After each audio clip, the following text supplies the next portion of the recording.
Hi friends, my son Sarguna சாந்தகாசனுக்காக நான் ஒரு ரெசிபி பண்ண போகிறேன். வாழைப்பூ வடை. எங்கள் தோட்டத்தில் ஃப்ரெஷ்ஷாக பூத்த வாழைப்பூ வச்சு வாழைப்பூ வடை பண்ண போகிறேன். அதுக்கு தேவையான இன்க்ரீடியன்ஸ் என்னென்னு பார்த்தாக்கா, வாஷ் பண்ணி நறுக்கி வச்ச வாழைப்பூ, ஒரு கப் கடலப்பருப்பு, கட் பண்ண வெங்காயம், கருவேப்பிலை, பச்சை மிளகாய், பூண்டு, பெருஞ்சீரகம் இது எல்லாத்தையும் மிக்ஸ் பண்ணி வாழைப்பூ வடை பண்ணலாம். வாங்க.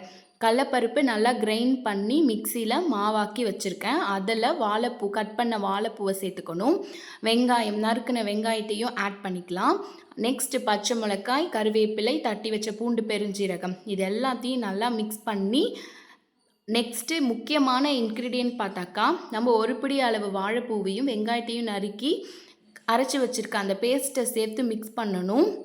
நம்மளுக்கு சூப்பரான வாழைப்பூ வடை மிக்சிங் ரெடி ஆயிடுச்சு. இதில் தேவையான ஒரு அளவுக்கு உப்பு சேர்த்துக்கணும். இதில் டேஸ்ட்டு கொடுக்கறதே என்னென்னா, நம்ம மிக்ஸ் பண்ண அந்த பேஸ்ட்டு தான் நம்மளுக்கு நல்ல டேஸ்ட்டு கொடுக்கும். வாங்க வானலில் நம்ம வடை போடலாம். அதுக்கு முன்னாடி உருண்டையாக உருட்டி வச்சு நம்ம வடையை தட்டி போட்டோன்னா ஈஸியாக போட்டு எடுத்துடலாம் சீக்கிரமாக.